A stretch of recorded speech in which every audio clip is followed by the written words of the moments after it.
Hello दोस्तों, PhD का एक नया नोटिफिकेशन स्टार्ट हो गया है जो कि आईआईएसटी शिवपुर से है, जिसे Indian institute of engineering science and technology Shivpur भी कहते हैं।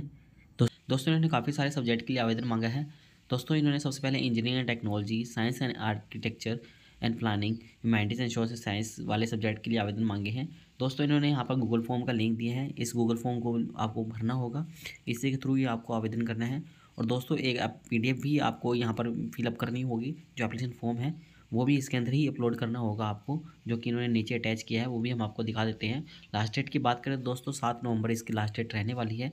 और नीचे इन्होंने ये एप्लीकेशन फॉर्म दिया है, जिसके अंदर कि आपको अपना नाम, father name, date of birth, gender, Aadhaar card number, category, और दोस्तों आगे फेलोशिप कौन सी वाली के अंदर अप्लाई कर रहे हैं आप, जो भी जिस भी कैटेगरी के अंदर आवेदन कर रहे हैं, और कॉन्टैक्ट एड्रेस, पेमेंट डिटेल्स डालनी है। गेट नेट क्वालिफाइड का जो है डिटेल्स वो डालनी है आपको।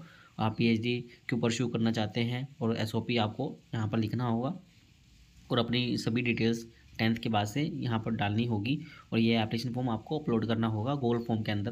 तो दोस्तों ये इसके बारे में इन्फॉर्मेशन। अब बाकी की सभी डिटेल्स हम दूसरे नोटिफिकेशन के अंदर देख लेते हैं, जो कि इन्होंने अपने ब्रोशर के अंदर दी है। दोस्तों ये इनका PhD का ब्रोशर है, जिसके अंदर इन्होंने पूरी इन्फॉर्मेशन दी है आगे। दोस्तों सबसे पहले इन्होंने यहाँ पर वही सब्जेक्ट बताया है फिर से, और उसके बाद इन्होंने एप्लीकेशन फ़ीस की बात की है कि 1500 रुपये एप्लीकेशन फ़ीस रहेगी OBC कैटेगरी के लिए, जो कि नॉन क्रिमिनल हो, और ओपन कैटेगरी के लिए, EWS के लिए, और 1000 रुपये SC ST PWD कैटेगरी के लिए मांगे गए हैं। और दोस्तों इन्होंने बताया है कि जो कंटेंट MTech कर रहे हैं, ME इंटीग्रेटेड MTech या M architecture planning, MTRP MSc MA BTech degree कर रहे हैं, और सेक्शन 5 लिखा हुआ है यहाँ पर कि इनमें से कोई भी कर रहे हैं तो वो इसके अंदर आवेदन कर सकते हैं। और दोस्तों आगे इन्होंने बताया कि एक से ज़्यादा के अंदर भी आवेदन कर सकते हैं, बट आपको सेपरेट एप्लीकेशन फॉर्म फिलअप करना होगा। और इनका प्रोसीजर क्या रहेगा, तो स्क्रीनिंग टेस्ट रहेगा और इंटरव्यू रहेगा काउंसलिंग के लिए। और दोस्तों आगे इन्होंने कुछ और इन्फॉर्मेशन भी दी है, जो आप देख सकते हैं कि आप इनसे इनसे कौन कौन सी कैटेगरी के अंदर एडमिशन ले सकते हैं। तो कैटेगरी दी हुई है यहाँ पर, regular content with institute fellowship, और दूसरी इंडिविजुअल फेलोशिप है, जो कि आपके पास में यदि कोई फेलोशिप है जैसे कि CISR net, JRF UGC net, JRF ICMR DST inspire, तो भी आप आवेदन कर सकते हैं। तीसरी इन्होंने स्पॉन्सर्ड रिसर्च प्रोजेक्ट बताया है, और चौथा इन्होंने स्पॉन्सर्ड कैटेगरी कैंडिडेट बताया है। तो इन सभी कैटेगरी के अंदर आप आवेदन कर सकते हैं, जिसके अंदर भी आप एलिजिबल हैं या करना चाहते हैं।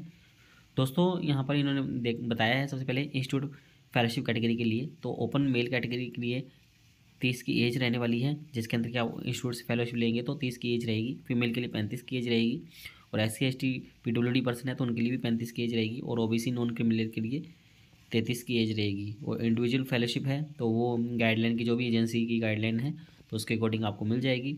स्पॉन्सर्ड रिसर्च प्रोजेक्ट के अंदर भी सभी गाइडलाइन के ऊपर ही चलेगी। और यहाँ पर रिजर्वेशन बताया गया है कि रिजर्वेशन मिलेगा SC ST OBC non criminal EWS PWD category वालों को लिए। और दोस्तों जो आपका सर्टिफिकेट है वो पुराना नहीं होना चाहिए, तो वो थोड़ा देख लीजिएगा आप, जो भी OBC वालों का सर्टिफिकेट होता है। बाकी दोस्तों इन्होंने इंस्ट्रक्शन दिया है एप्लीकेशन फॉर्म फिलअप करने के लिए, तो ये गूगल फॉर्म फिर से दिया हुआ है, तो इसको आपको भरना है, और 500 वर्ड का SOP भी आपको यहाँ पर देना होगा, तो ये लिखा हुआ है। और दोस्तों बैंक अकाउंट का डिटेल दी हुई है, बैंक अकाउंट की डिटेल पर आपको ये फ़ी पे करनी है, तो आप कर दीजिएगा पेमेंट, और वो आपको अपलोड करनी होगी रिसिप्ट। दोस्तों ये CGPA वगैरह बताई गई है यहाँ पर, तो अब यहाँ पर आपको CGPA में डिटेल्स वगैरह डालनी होगी, यदि CGPA में है या परसेंटेज में है। और इम्पोर्टेंट डिटेल्स फिर से यहाँ पर बताई गई है कि लास्ट डेट 7 नंबर रहेगी।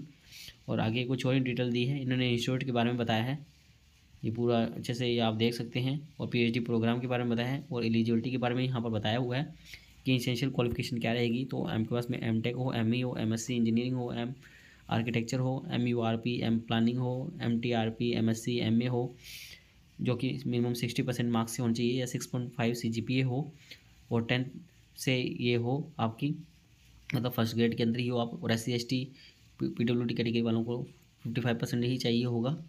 और दोस्तों आगे इन्होंने कैटेगरीज ऑफ एडमिशन बताई है, तो ये फिर से कैटेगरीज के अंदर बताया है कि क्या क्या रहेगा।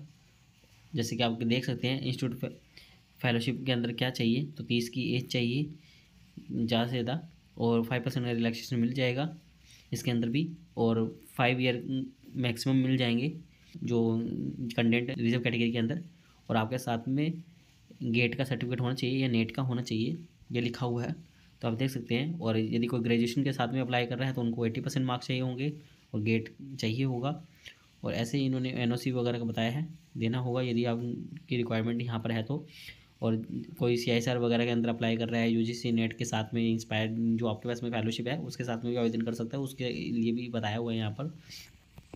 तो पूरी डिटेल यहाँ पर आपको देखने को मिलेगी, तो आप अच्छे से रीड आउट कर लीजिएगा। और आगे दोस्तों इन्होंने रिसर्च स्पेशलाइजेशन दिया हुआ है, उसके साथ में ही ये स्पेशलाइजेशन के साथ में क्या डिग्री चाहिए तो वो भी दी हुई है। तो आप देख सकते हैं काफ़ी सारा है डिपार्टमेंट, देख सकते हैं दोस्तों कि एरोस्पेस इंजीनियर, अप्लाइड मैकेनिक्स के अंदर सिविल इंजीनियरिंग, मैकेनिकल इंजीनियरिंग, उसके अंदर क्या चाहिए। ऐसे इन्होंने आर्किटेक्चर, टाउन रीजनल प्लानिंग के अंदर civil engineering, geography, economic, sociology, management, तो उसके लिए कौन कौन सी डिग्री चाहिए वो भी लिखा हुआ है। और रिसर्च एरिया भी दिया हुआ है, जैसे chemistry, environmental engineering, Jio technical engineering, structural engineering, transportation engineering, water resource engineering, computational mechanics, composite material, aerospace engineering, construction engineering, earthquake engineering and structural dynamics, environmental science, environmental biotechnology, geo informatics, ocean engineering, काफ़ी सारे हैं दोस्तों, बहुत सारे दिए हुए इन्होंने civil engineering के अंदर ही।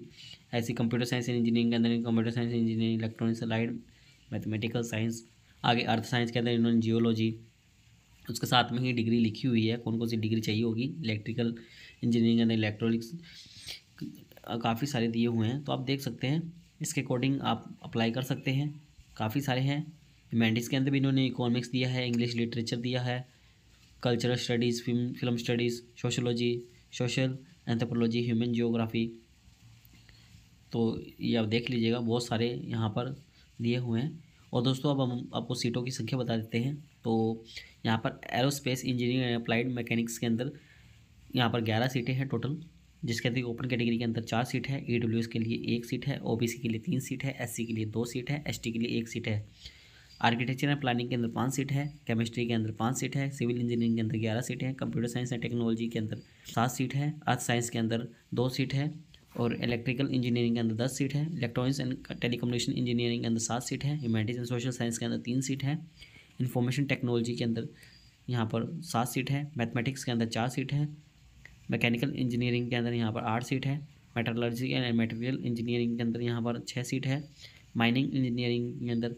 यहाँ पर 3 सीट दी गई है, फिजिक्स के अंदर 6 सीट है, centre for health care science and technology के अंदर 1 सीट है, सैमगेस के अंदर यहाँ पर 1 सीट है, स्कूल ऑफ वीएलएसआई टेक्नोलॉजी के अंदर 1 सीट है, कम्युनिटी साइंस एंड टेक्नोलॉजी के अंदर 1 सीट है, मेट्रॉनिक्स एंड रोबोटिक्स के अंदर 1 सीट है। टोटल 100 सीटें यहाँ पर दी गई है।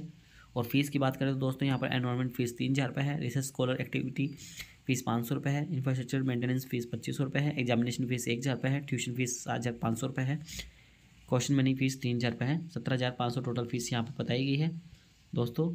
और ये आप देख सकते हैं, बाकी ये इंस्टीट्यूट के बारे में रीड आउट कर सकते हैं अच्छे से, यहाँ पर पूरी डिटेल आपको देखने को मिल जाएगी। और नीचे कुछ सर्टिफिकेट अटैच किए हैं जो फॉर्म्स के, जो आप देख सकते हैं, इनका फॉर्मेट आपको काम किया आ सकता है दोस्तों। ये है इसके बारे में इन्फॉर्मेशन दोस्तों। उम्मीद करते हैं आपको हमारे द्वारा दी गई जानकारी अच्छी लगी होगी।